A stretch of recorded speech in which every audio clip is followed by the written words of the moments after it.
का एक हिंदी ग्रामर का नया टॉपिक स्टार्ट करने वाले हैं जिसका नाम है अव्यय। हमने लास्ट लेक्चर में हमने शब्द के भेद पढ़े थे, उनके जितने प्रकार थे उन सभी को हमने कंप्लीट किए थे। और आज के लेक्चर में जो है हम हिंदी ग्रामर का दूसरा टॉपिक स्टार्ट करने वाले हैं जिसका नाम अव्यय है। अव्यय के हमने प्रकार देखेंगे और उन सबके उदाहरण से मैं आप सभी को समझाऊंगा कि परीक्षा में एग्जाम में आपको किस तरह समझना है कि कौन सा पूछा गया है, इसका जवाब क्या है। जिस तरह से प्रश्न आते हैं और में पूछा जाता है कि ये कौन सा अव्यय है, पहचान कर लिखो। आज मैं बताने वाला हूँ बहुत ही आसान तरीके से, जिससे आपके सारे जो डाउट होंगे सारे क्लियर हो जाएंगे, खत्म हो जाएंगे। तो आइए हम देखते हैं सबसे पहले अव्यय को। तो आइए देखते हैं अव्यय क्या होता है। अभी जो अव्यय है उसके 4 टॉपिक है। कौन कौन से? सबसे पहले क्रिया विशेषण अव्यय है, समुच्चय बोधक अव्यय है, फिर संबंध बोधक है और फिर विस्मयादि बोधक है। देखिए ये 4 जो प्रकार है ये अव्यय के प्रकार है। क्या? अव्यय के 4 प्रकार है। कौन से? ये अव्यय के 4 प्रकार दिए हुए हैं। अभी हम अव्यय के सबसे पहले प्रकार जिसका नाम है क्रिया विशेषण अव्यय। अब देखिए इसके नाम से ही मालूम पड़ता है कि क्या है, क्रिया विशेषण। इसका जो नाम है क्रिया विशेषण, उसी से मालूम पड़ता है कि इसमें किसी क्रिया की विशेषता बताई जा रही है। क्या बताया? क्रिया की विशेषता। देखिए कैसे, इसमें क्या लिखा है? क्रिया। क्या लिखा है? क्रिया विशेषण। क्रिया विशेषण, विशेषण अलग हो गया, ये तो क्या? क्रिया विशेषण, क्रिया की विशेषता बताना। क्या करना है इसका? क्रिया की विशेषता बताना। क्या करना? क्रिया की विशेषता बताना। इसका क्या काम है? क्रिया की विशेषता बताना। अब मैं एक एग्जांपल आपको दे देता हूं। क्या देता? एग्जांपल, उदाहरण दे देता हूं। क्या? मैं धीरे धीरे चल रहा था। क्या? मैं धीरे धीरे चल रहा था। अब क्या है? मैं धीरे धीरे चल रहा था। अब मेरी क्रिया क्या है? क्रिया क्या है? चलना। जो चल मतलब क्या होगा? चलना, ये मेरी क्रिया है। लेकिन क्रिया की विशेषता क्या बताई जा रही है? कि धीरे धीरे। यही होगा क्या होगा? क्रिया विशेषण। क्रिया की विशेषता बताना। क्या? क्रिया की विशेषता बताना। अब जैसे बोलते हैं ना, वो बहुत तेज दौड़ता है, तो क्या? दौड़ना उसकी क्रिया है और विशेषता क्या है? कि तेज दौड़ता है। वह बहुत बुद्धिमान है। क्या है? बुद्धिमान है, उसकी विशेषता बताना। समझे? वह पढ़ने में बहुत तेज है। पढ़ने में कैसा है? तेज है। पढ़ना क्या है? उसकी क्रिया है, लेकिन विशेषता क्या है? कि वो तेज है। अगर जैसे विद्यालय में कई बार क्या होता है, स्कूल में कुछ बच्चा बहुत ज्यादा तेज होता है पढ़ने, टीचर बोलते हैं ना ये बहुत पढ़ने में बहुत तेज है, तो वही है, वही क्रिया की विशेषता। उसकी जो पढ़ाई है उसकी क्रिया है, और जो तेज होना वो क्या है? उसकी विशेषता है। तो उसी को क्रिया विशेषण बोलते हैं। क्या बोलते हैं? क्रिया विशेषण।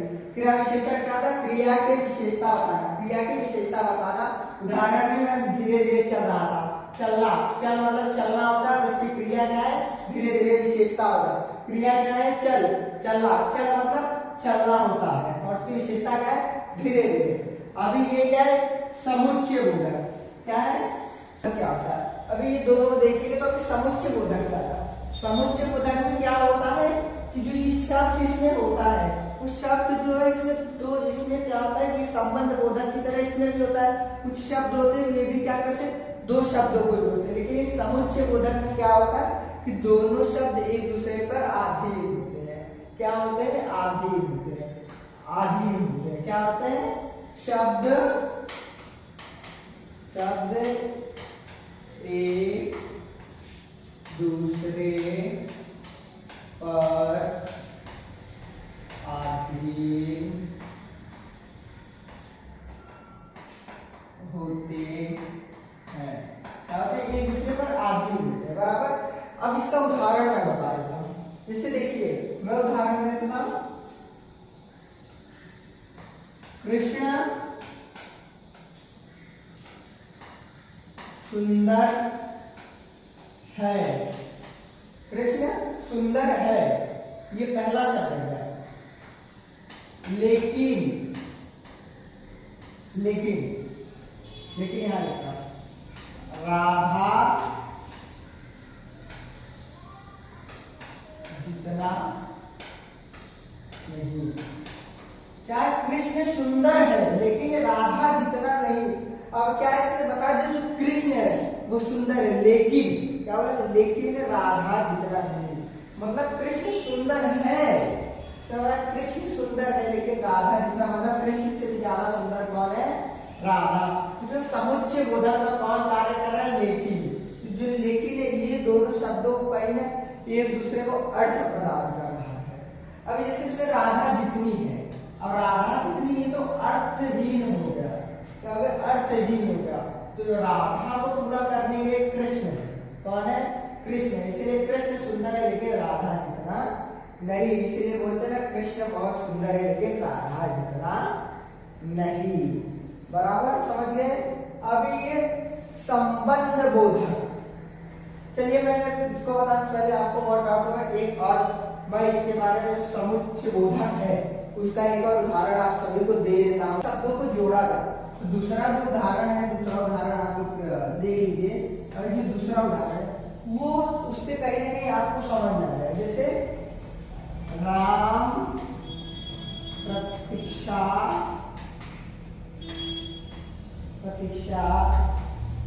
कर रहा था कि, अच्छा देखो राम प्रतीक्षा कर रहा था, ये कहीं ना कहीं एक शब्द पूर्ण हो चुका है कि राम प्रतीक्षा कर रहा था कि मैं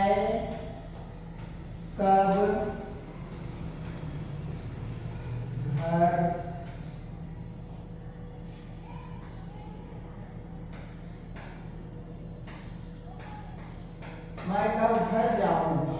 राम प्रतीक्षा कर रहा था, मैं कब घर जाऊंगा। अब इसमें क्या है, जो राम है वो कहीं ना कहीं क्या, राम जो है प्रतीक्षा कर रहा था। राम क्या कर रहा था, प्रतीक्षा कर रहा था कि कब मैं घर जाऊंगा। तो जो की है, प्रतीक्षा कर रहा था कि मैं कब घर जाऊंगा, तो की जो है वो दोनों शब्दों को जोड़ रहा है। वरना ये क्या होता, राम घर जा रहा था, अलग वाक्य होता कब मैं घर जाऊंगा, मैं कब घर जाऊंगा, ये एक शब्द है मैं कब घर जाऊंगा। तो इसमें क्या होगा, ये जो की है वो क्या कर रहा है, दोनों शब्दों को जोड़ रहा है। इसमें जैसे कृष्ण सुंदर है ये एक शब्द हो गया, राधा जितना नहीं, राधा जितना नहीं, लेकिन इसमें लेकिन जो है वो एक शब्दों को जोड़ रहा है। तो आप समझते इसमें ऐसा है कि आधीन भी कह सकते, आधीन कहीं ना कहीं कुछ ऐसे वाक्य होंगे जो क्या होंगे, आधीन होंगे, या तो कुछ क्या होंगे, जोड़ने का काम करेंगे। क्या करेंगे, कुछ वाक्य होंगे जो जोड़ने का काम करेंगे और कुछ वाक्य क्या होते हैं, आधीन होते हैं। तो क्या होते हैं, आधीन भी होते हैं और जोड़ने का भी कार्य करते हैं। पहले मैं इसको रब कर देता हूं वरना लिखने के लिए हमें नहीं होगा। तो आप लोग समझ गए।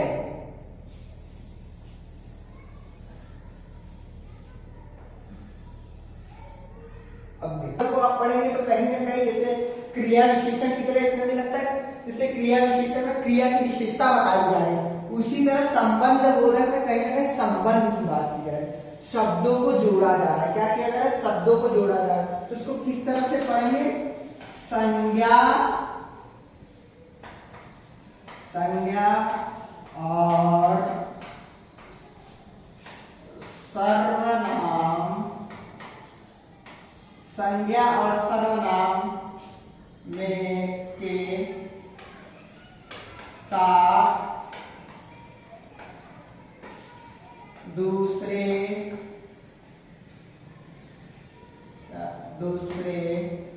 शब्द जोड़ना। क्या, संज्ञा और सर्वनाम के साथ दूसरे शब्दों को जोड़ना। अभी इसमें क्या होता है, जैसे संज्ञा और सर्वनाम होते उनके साथ दूसरे शब्दों को जोड़ना। मैं उदाहरण दूंगा, उदाहरण से आप देखिए, आप किसी भी चीज को जो इनके डेफिनेशन होते हैं उनसे समझना थोड़ा मुश्किल होता है, लेकिन आप उदाहरण से समझने की कोशिश करेंगे तो कहीं ना कहीं आपको आसानी से समझ में आ जाएगा। अभी जैसे देखिए आपने क्रिया विशेषण समझ लिया, वरना आपको समझना मुश्किल था।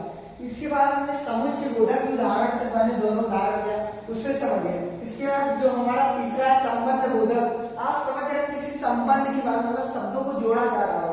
इसी तरह तो आइए इसको पढ़ते हैं, देखते कैसे। जैसे हो गया हमारे, देखिए ये जो सारे शब्द दूंगा उदाहरण में, ये कहीं ना कहीं हम आसानी से बोला करते वो सारे शब्दों को होगा। जैसे देखिए हमारे विद्यालय, हमारे विद्यालय मतलब हमारा जो स्कूल है, हमारे विद्यालय के पीछे, क्या बात है, हमारे विद्यालय के पीछे, ये क्या होगा, एक सेकंड, हमारे विद्यालय के पीछे। अब देखिए दूसरा शब्द कब बनेगा, ये आधा शब्द हो गया, हमारे विद्यालय के पीछे। प्रश्न बनता है क्या, देखिए ये प्रश्न कहीं ना कहीं तैयार कर रहा है, क्या तैयार कर रहा है, प्रश्न। हमारे विद्यालय के पीछे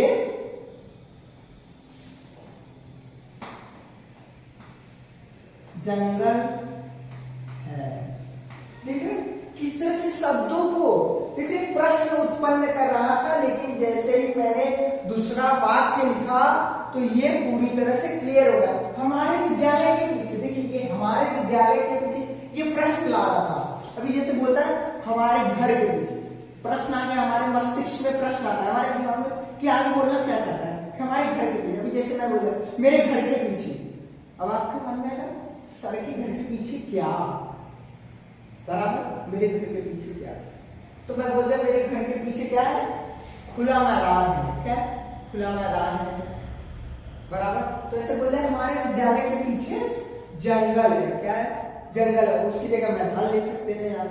तो कैसा देख रहे के पीछे जो है, जो के पीछे ये कहीं ना कहीं क्या कर रहा है, शब्दों को जोड़ने का कार्य कर रहा है, क्या कर रहा है, शब्दों को जोड़ने का कार्य कर रहा है। इसका जो दूसरा जो वो भी कहीं ना कहीं मिलता जुलता है, कैसा है, मिलता जुलता है। अभी कैसा क्या, जैसे देखिए मैं अपने दादी के साथ, मैं अपने दादी के साथ, ये प्रश्न बन रहा है कि मैं अपने दादी के साथ। अब आगे क्या हो सकता है, मैं अपने दादी के साथ कहाँ गया,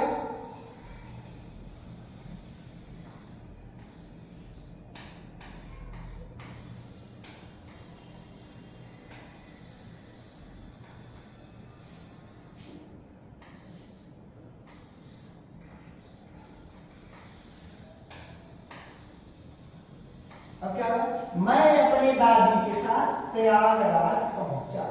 देखिए ये जो था शब्द अधूरा होता है, क्या होता है, अधूरा होता है। इसमें क्या होता है कि जो कुछ शब्द होते हैं जैसे के साथ, के पीछे, ये क्या करते हैं, ये दो शब्दों को जोड़ने का काम करते हैं, ये दो लोगों को मिलाने का काम करते हैं। जैसे हमारे विद्यालय, क्या, हमारे विद्यालय के पीछे जंगल, दो चीजों को जोड़ दिया, विद्यालय और जंगल को।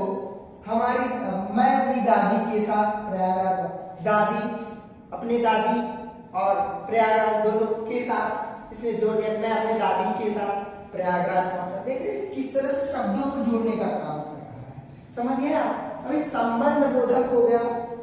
अभी सबसे आखिरी जो है विस्मयादि बोधक, ये सबसे आसान है, इसमें मैं आपको अगर उदाहरण भी ना दूं तो भी समझ में आ जाएगा, सबसे आसान है। ये चीज आपको, ये चीज जो दिख रही है, ये चीज, ये विस्मयादिबोधक चिन्ह, जिसे इंग्लिश में एक्सक्लामेटरी मार्क बोलते हैं, समझ गए, एक्सक्लामेटरी मार्क बोलते हैं। अगर वो शब्द में दिख गया तो समझ जाइए वो विस्मयादिबोधक है। लेकिन कब, जब वो पूछे कि अब ये पहचान कर लिखिए और उसमें विस्मयादिबोधक चिन्ह दे दिया, तब तुरंत लिखिएगा विस्मयादिबोधक अव्यय, बात खत्म। सबसे आसान है, लेकिन तो भी मैं कुछ उदाहरण दे देता हूं, समझ जाए कि शब्द में विस्मयादिबोधक चिन्ह हो, क्या हो, चिन्ह हो। मैं आपको उदाहरण दे देता हूं, क्या दे देता हूं, उदाहरण, क्या दे देता हूं, मैं आपको एक उदाहरण दे देता हूं, इसको कैसे पहचानेंगे। जैसे हम लोग बोलते हैं ना सबसे आसान, हे भगवान,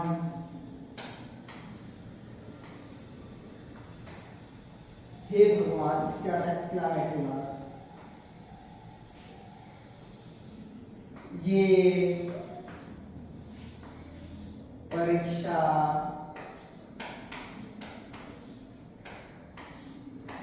कब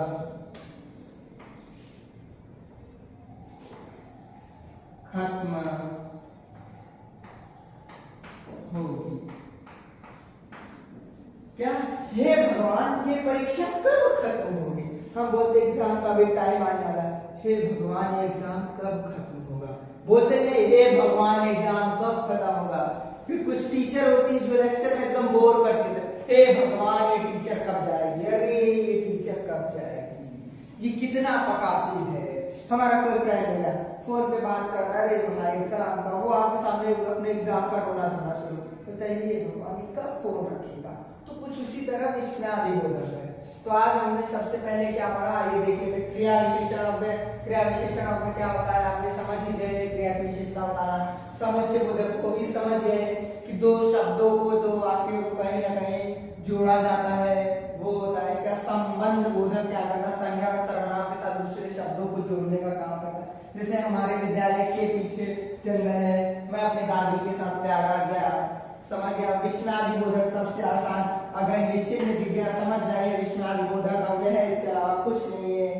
तो मुझे ऐसा लगता है आज का लेक्चर बहुत ही मजेदार रहा, बहुत ही छोटा टॉपिक था, आज हमने ग्रामर का देख ही लिया। तो लास्ट लेक्चर में फिर आपके साथ ग्रामर का मजेदार टॉपिक लेके आऊंगा जिसको आपको पढ़ने में और भी मजा आएगा। तो आपके पास भी टाइम बहुत कम है, आप भी पढ़िए फटाफट, एग्जाम क्लियर कीजिए, इसके बाद मजे कीजिए। चलिए थैंक यू आपको, थैंक यू बहुत मच। आप लोग मेरा वीडियो देख रहे हैं तो प्लीज आप सभी को बहुत मजा आएगा। फिर आपको एक बार जय हिंद और जय भारत। Thank you.